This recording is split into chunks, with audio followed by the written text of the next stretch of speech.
Dick is the Chief Operating Officer of Twitter. He left his role at Google. Before Google, he had a company called FeedBurner. I don't know if those of you guys remember FeedBurner? Yeah? Yeah, the RSS company, great company, amazing statistics and dashboards for all of us bloggers to understand that new channel that existed a few years back called RSS. Remember that? And Dick built a great company, FeedBurner, sold it to Google, worked at Google for a few years, or a couple years, and now has moved to Twitter. And he has been responsible for putting in a number of systems and platforms that are directly speaking to marketers. So I'm very pleased to bring out Dick Costolo, Chief Operating Officer of Twitter, to have a conversation with us. Dick. Good to see you. Good to see you. All the way over here. Right there. That's we have right the new spiffy red chairs. Very nice. Yes. Thanks. All right. That's a super fast jellyfish is the name of that tune. One of those stylo. I can't. One or the other. Wow, these are big. They're deep. They're deep chairs. Yeah. I feel like I need to lean forward. Yes. You lean back and I'll lean forward. I'll lean back. And then we'll switch. Yeah. Okay. So Twitter. There was a period for about a year where folks didn't know much about Twitter in terms of numbers. Yeah.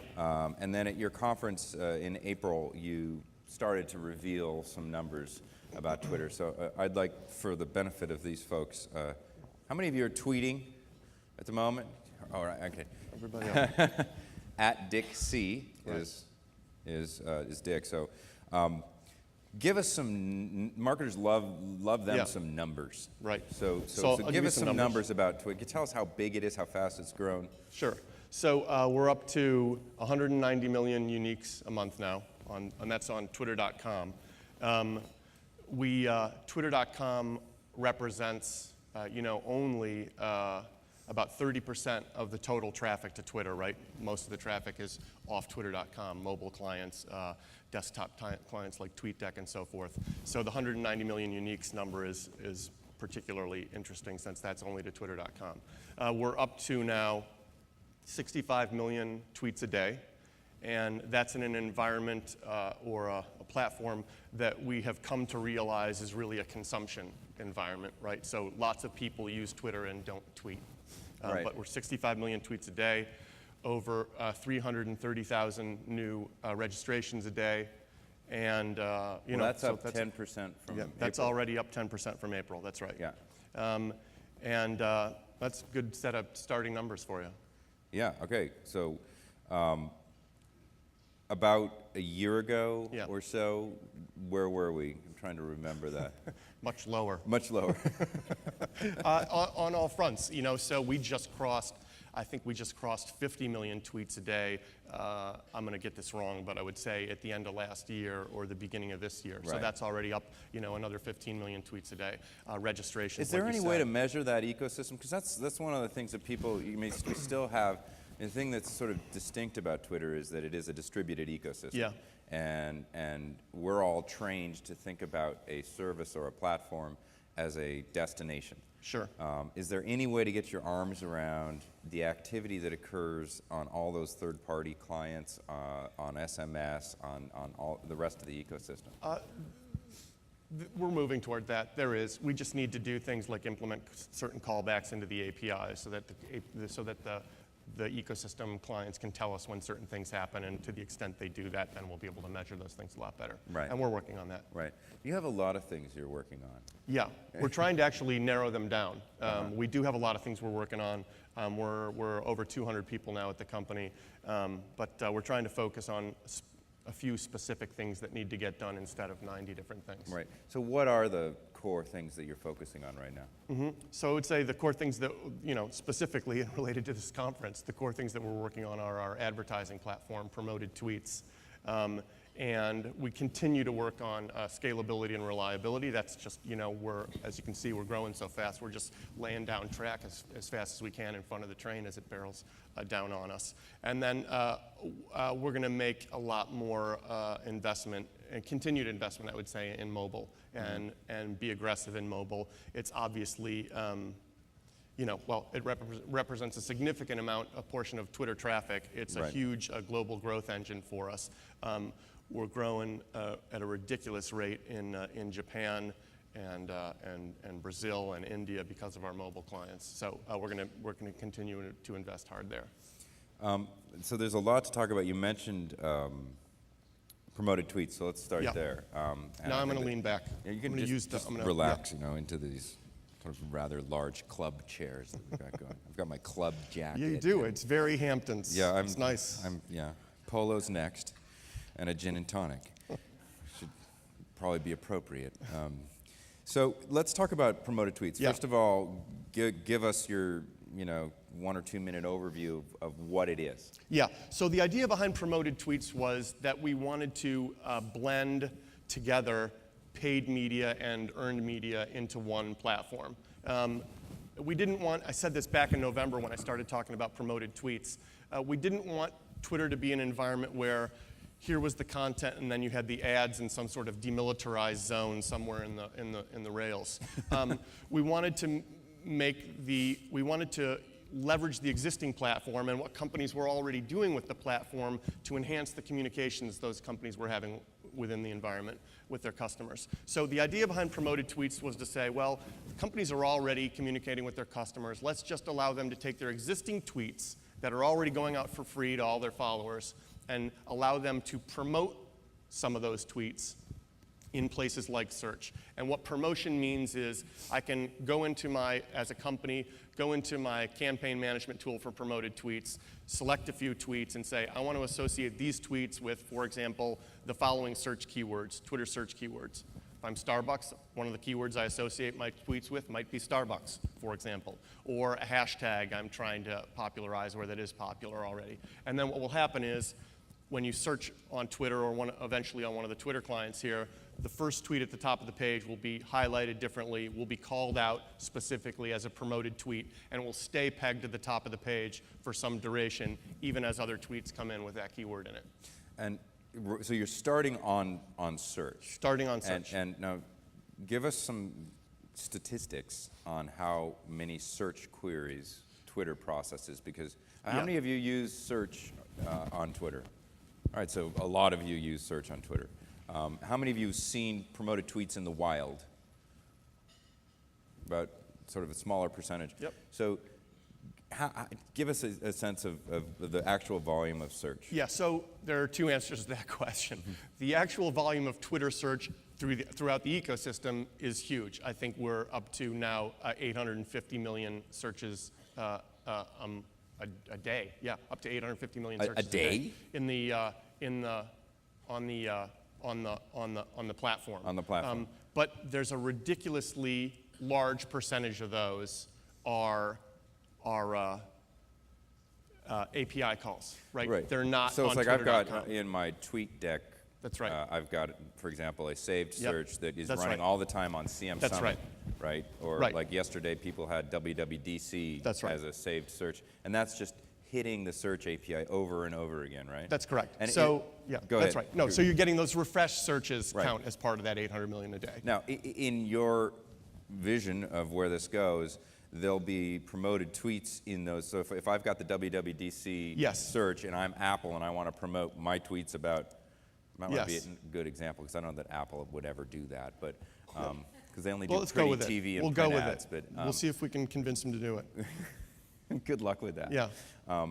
But there'll be eventually in the ecosystem Yes. that would have a promoted tweet in it. Yes, and so the way we'll deal with that, things like how do you know whether that was just a refreshed API call or a person actually saw it, is one of the things that's going to be hard for us to do when we syndicate promoted tweets is we have to work with these different platforms to understand things like when I received a search inquiry, was it actually seen or not? And so we're implementing these other callback APIs. The callbacks will be very Yes, important. That's yeah. correct. So Yeah. when we implement those APIs, it'll be easier to syndicate promoted tweets out into platforms where there are things like refresh searches.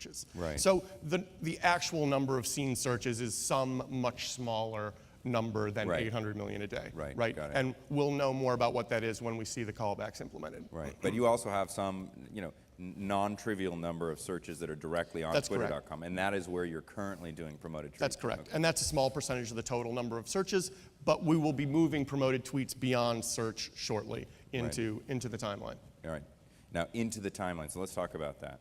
Now, this is a sort of a chocolate in my peanut butter or peanut butter in my chocolate thing for a lot of people who think, sort of, I guess you could say, traditionally about marketing and advertising, is that there is sort of this, we're going to put our ads over here and over here. Right.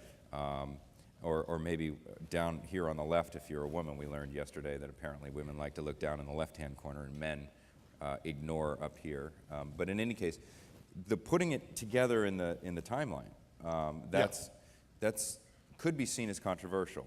Yeah, so it could be seen as controversial. It probably will be seen as controversial. It was controversial when we announced we were going to do it. I think the reason we feel confident doing it is, well, there's one specific reason we feel confident doing it. When we launched promoted tweets, the thing we actually spent the most time on was a capability we call resonance. So the idea behind measuring the efficacy of promoted tweets is that we weren't just going to force a square peg into a round hole and say we're going to measure click-through rate.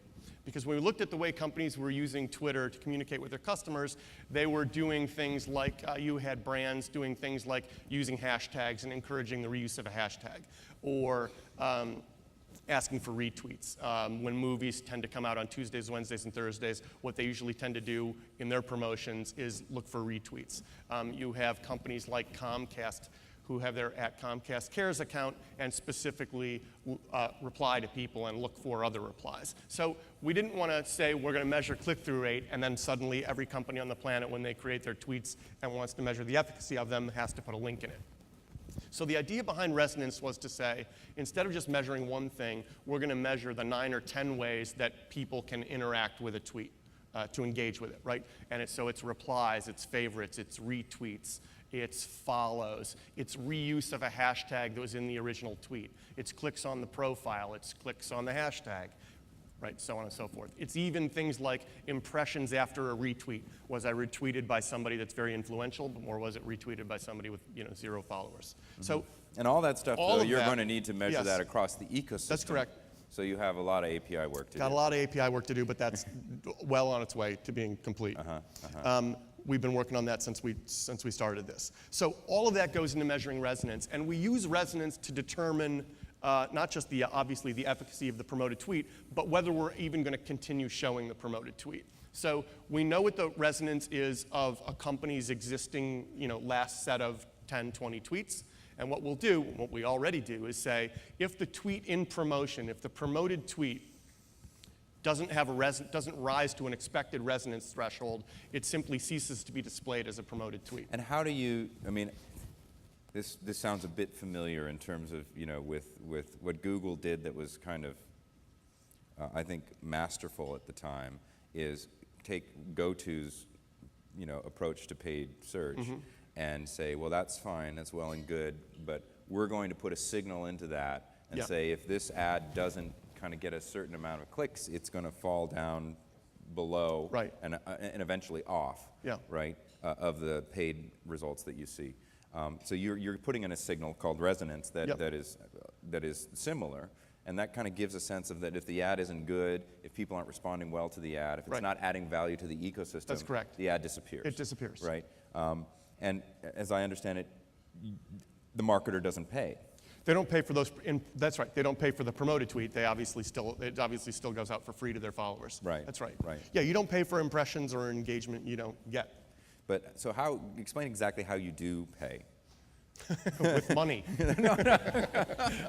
So yeah. With currency. Sure. Yes. But how does it work in terms of the transaction itself? Like, at what point does a marketer know, well, my ad is resonating and therefore I'm starting to pay?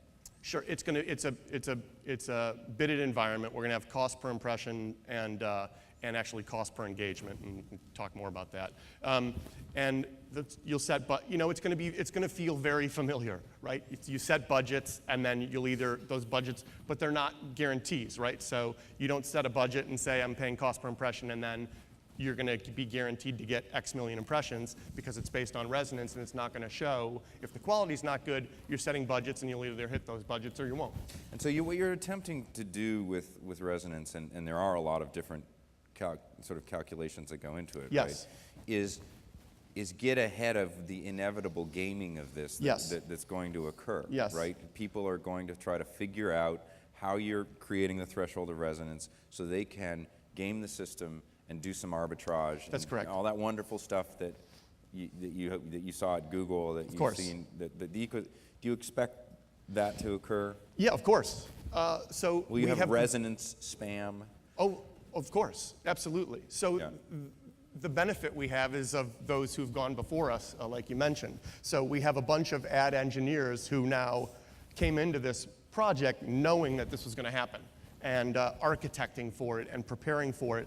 And so we're being very thoughtful about how to detect resonance, fraud or spam. Resonance right? fraud. And how to deal with it, and how does resonance decay over time, right? So as a quick, silly example, if I have a April Fool's Day tweet that resonates very, very highly on April Fool's Day, so it's pegged to the top, it might have a very high resonance because it's been retweeted 300 times because it's funny, and now on April 3rd, it's probably not interesting at all. So resonance, unlike, for example, a click-through rate, has to actually decay over time because it's, even though the numbers were very, very high 2 days ago, they now are unimportant. So we take into account things like resonance velocity, right? Are the number of retweets yesterday that higher or lower than they are today, et cetera, et cetera. So there's a bunch of stuff like that that goes into the score, and we continue to tune it. How transparent do you plan on being with this? In other words, there's sort of two sides of this argument. One is you can't tell anybody anything about anything you're doing because they might try to game it and figure it out. On the other hand, if you are very open about how you're measuring this, then there's sort of a level playing field. Yeah, so we're going to try to walk a fine line and tell people what the resonance is, but not tell them how that is derived specifically. It's being scored. That's right. Yeah. Because people will then just people will of course try to reverse engineer the formula, but we're just trying to be sophisticated about how we go about that. Right. We will also be very specific about components of engagement. So what we will do is say, for example, this promoted tweet. I'll give you a couple specific examples. In the first 6 advertisers we've run with, we had an average engagement across all promoted tweets of over 2.5%. So what does that mean? Yep, I'll tell you what that means. So that means a click, a retweet, or a reply over 2.5%. Right? So, which is to us amazing, and I think to our first 6 advertisers and customers. So in other words, 2.5% of the promoted tweets were clicked on or replied to, or right. So think of it as a click-through rate, but encompassing replies, retweets, and clicks. Okay. So, but only once. So across all the impressions, so think of it as a click-through rate. All right. Think of it as a click-through rate, but that has 3 across all the components to it. Oh, got it.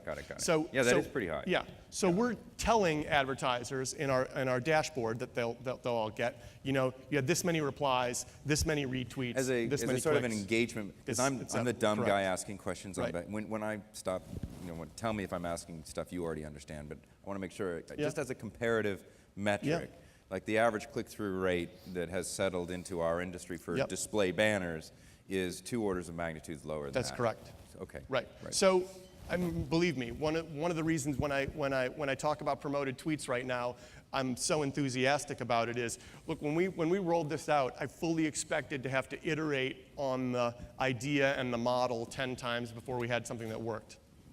And now, granted, it's only worked for 6 advertisers, but man, it's really working. I mean, over 2.5% is amazing. One of the campaigns was at a 7.5% rate because they were targeting. Are they giving away candy or something? No. They were. I think this is going to be one of the fascinating things about promoted tweets. They were doing things at specific times of day associated with specific events around their brand, right? So I think for as you start to look at the way movie studios and other entertainment verticals use Twitter associated with sports, associated with specific real-time events, you'll see really high resonance and engagement on those kinds of things if they're well done. Right. Got it. Okay. Well, that's we've been talking about this for a while, and I want to make sure that there's time for questions. So I want to ask you about another part of, I think that is a very important and probably to this audience quite, important part of your offering to marketers, which is what you call the public interest graph. Yes. And I want you to give us a sense of what you mean by the public interest graph. Sure. So the social graph has come into the nomenclature, and everyone's pretty familiar with it now. We think of Twitter as a public interest graph. And what we mean by that is, unless you have a protected account on Twitter, the graph is very public. I can go into anybody's Twitter account, and you can go into mine and see who I follow, and I can see who you follow, and that's part of the beauty of it and why it works so well. And so this, and it's always been that way, and it's either, you either have a protected account or you don't. And so it's very simple, it's all very public. All tweets are broadcast, they're immediately searchable and indexable and discoverable, and they always have been. So the beauty of the public interest graph is that this map of following and followers, I follow the San Francisco Giants, but they're not my friend, they don't follow me. They don't even know who I am, the San Francisco Giants. That's because they know you're a Cubs fan. Yeah, that's right. That paints a picture in aggregate of an interest graph, right? If you look at the things and people I follow, it paints a picture of my interests. Right. I'm in San Francisco, I'm interested in baseball, right? I'm a sports fan. So as you think about the ability to target the interest graph, advertisers think about the ability to target the interest graph, there are all sorts of fascinating possibilities that open up. And we think that promoted, which is one of the reasons we think promoted tweets in the timeline are going to actually add value to users, right? Because they're going to be seeing tweets that are already organic tweets that other companies have sent out organically to their followers, that those companies believe they should be seeing. Right. And if they don't work, they'll disappear because they don't resonate. Right. If they do work, you'll be seeing new stuff that you would want to be seeing. So you're planning on sort of giving advertisers the equivalent of a dashboard that gives them access to the public interest graph so that they can, once promoted tweets move into the timeline, they can then identify cohorts that they can market to with promoted tweets. Yeah, it won't be individuals. You'll be able to target things like I want to target sports fans. Yes, that's correct. Right. That's absolutely right. All right. So that's very interesting. And the public interest graph may be understood perhaps in opposition to, or at least comparison to, the social graph. Sure. What is your view of the sort of whole privacy tempest that we've seen in the last month or so? So the beauty of Twitter is that when it's always been public. In fact, when we launched our privacy policy, we wanted to call it our public policy. But it turns out in California, it's a state law that you have to have a privacy policy, and they're not very jokey. So we had to call it our privacy policy instead of our public policy. And they get even less jokey over in Europe. Yes, and that's correct. So our privacy policy has always been very simple, and you can have a protected account, and or you don't have to, and if you don't, everything is public and searchable and discoverable. So that's been very something we just haven't had to really deal with. Yeah, which is why you still have your coat on and you're not sweating. Sorry. Not gonna. Oh, okay. For goodness sake, I'm very sorry, Facebook. Let me ask you one last question, then we're going to go to some questions from the audience, and that has to do with the ecosystem. You mentioned recently you have a very strong developer community. Yes. And the developers have been concerned at times that you are going to take some of the things that they've built and roll them into the main Twitter API, Twitter ecosystem, and sort of own it. And you have, in fact, done that with Android and BlackBerry and Apple applications. And people get a little freaked out about that. That seems to be that's something that every big platform, Facebook and Microsoft, have had to deal with over time. Sure.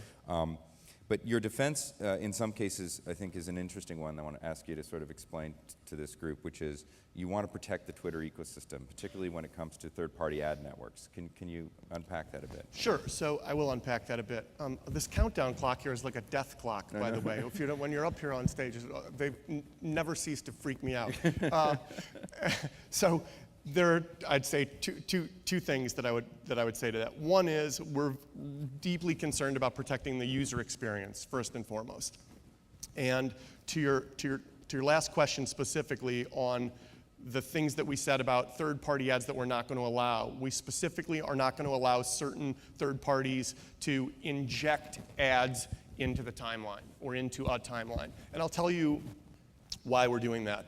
Why is it okay for us to do it and not a third party in the name of protecting the user experience? And the answer to that is quite simply because those third parties are not necessarily playing the same game we are. We have to care about the continued growth of the Twitter ecosystem. To be perfectly blunt about it, if I'm a third-party advertiser, what I'm measuring is the performance of my ads.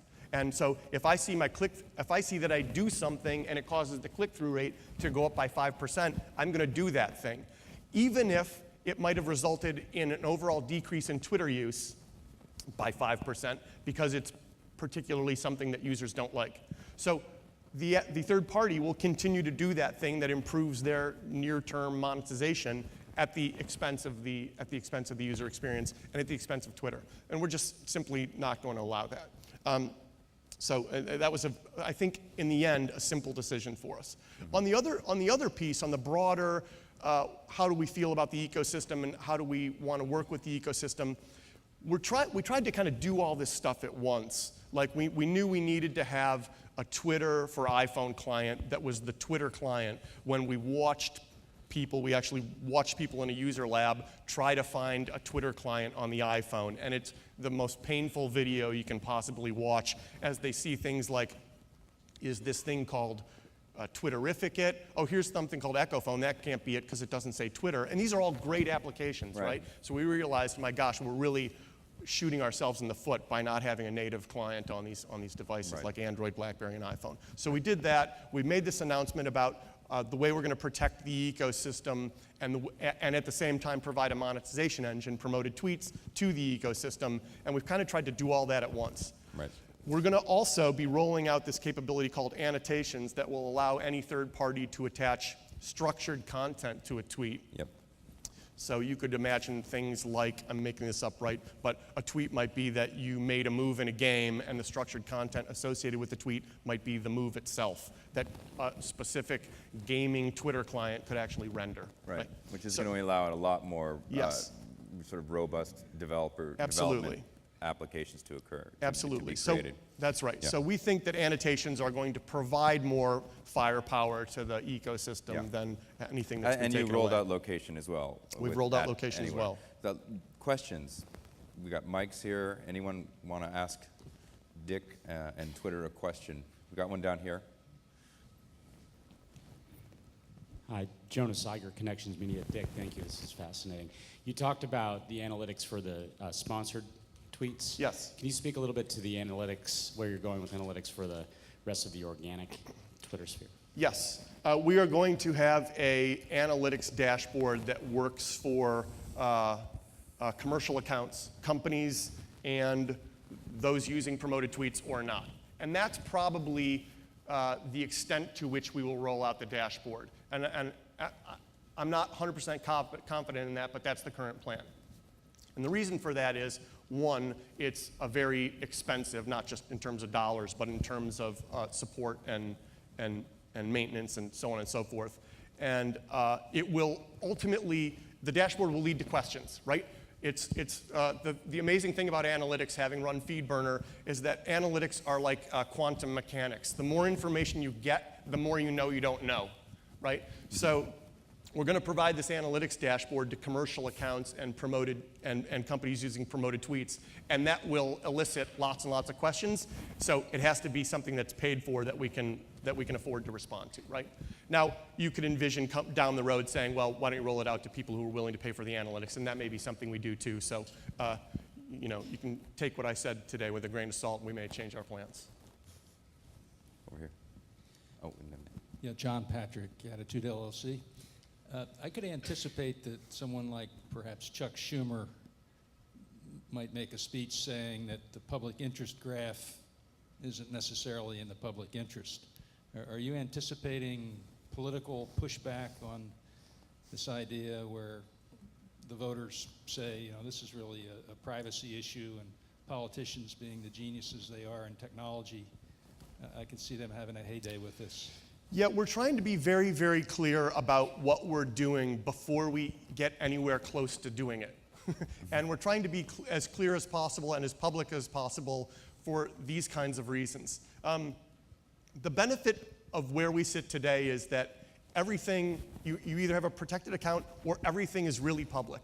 We've even worked with the government, as you may have seen, to provide the entire history of tweets that aren't from protected accounts to the Library of Congress, right? So that the government can, for research purposes, people can actually go into the entire history of tweets and look at things 20 years from now or 10 years from now, like what happened the day the earthquake in Chile occurred and what were the reactions to that in real time, right? So we're trying to be very, I would say, generous and public and open with this open broadcast medium we've created. And yes, we're going to allow marketers and advertisers to participate in that, just like they already do for free. Right? I mean, there are certainly marketers and companies search Twitter and look for things that are trending and then write tweets with those hashtags in them so that the people interested in those trends see them. So it's already happening. We're just providing a platform for them to enhance those communications. And I guess that's the way I'd answer the question. We're just trying to be as forthcoming and open and public about all of this as possible. Over here. Kevin Dugan, Empower Media Marketing. The BP Oil, the BP Global PR account that's out there, everybody's been talking about that, and I'm a firm believer in freedom of speech, but what would you recommend a company do based on what you know about Twitter? What's the best follow-up for a company when something like that happens to their brand? Well, we have a very specific and clear trademark policy, and when we receive complaints that are in clear violation of trademark policies, we act on them as we should, and we have to. So we'll continue to do that, and we would do that with any account, whether it's the BP Global PR or anybody else's. So if British Petroleum asked you to shut that guy down, you would? So I'm not on the trust and safety team, which is our team that handles that stuff and spam, and I couldn't tell you what the specific trademark policy is. But if an account's in violation of a trademark policy and we're asked to act on it, we do. Oh. Interesting. Because that's pretty funny. I mean, it's terrible what's happening, and BP certainly is, I know, suffering. But I think that this is orthogonal to the whole conversation here, but it is interesting how these fake accounts, I guess this fake Steve Jobs kind of started the whole thing, but on Twitter it's very interesting how many of those there are and how interesting many of them are, right? They've kind of really popped up all over the place. Right. There's a great Samuel Johnson, Dr. Samuel Johnson fake account, it's a Dr. Samuel Johnson, I think, is the account, and he speaks in, sort of when you Samuel know he Johnson would have been a huge wording. tweeter. It's fascinating. It's amazing. Yeah. So. All right, we have time for just one more question. We're running a bit over. Any other questions for Dick? Hi, Dick. Oh, hi, I'm over here. John, hi. It's more. Hi, it's Maura Curtin from the Social Media Advertising Consortium. Thanks for the shout out. Dick, I'm wondering who you follow on Twitter and those kinds of things, like in the vein of the same Dr. Samuel Johnson, like who else do you follow and who's interesting to you? I mean, and do you follow my dad says? Is that how we're saying that now? So I have a very peculiar set of behaviors, generally speaking, but also on Twitter. And my peculiar behavior is that I will follow a specific group of people or type of people and then stop following them all and follow another group of people or type of people. So I'm currently in this following who I believe to be really, really funny tweeters. Caprice Crane and Bad Banana and Fireland are three of them specifically. Jezebel the Great. There are some just amazingly funny people on Twitter. You can go to favstar.fm, favstar.fm, and see a list of all-time favorite tweets, and most of them are these sorts of funny people. Discovery is a big issue for Twitter, and you've been working on it since you got there, and certainly before. The suggested users thing was the first attempt, and that was then sort of taken out to the woodshed, and then you put Was in... taken out to the woodshed and shot. Yes. Yes. And then you put in a bunch more sort of sophisticated controls, but it's continuing to be a challenge to help people figure out who to follow and maybe how to refresh their lists and how best to do it. Is that... We are intimately aware of that and working very, very hard on it, and I think we have some amazing things that will be coming out in that regard.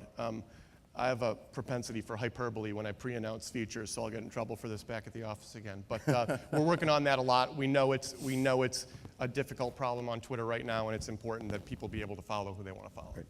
Well, I wish we could talk for another half hour, but unfortunately we're out of time. And please join Thanks me very in much. thanking Dick. Thanks for having me. Yeah, thank you very much. That was great.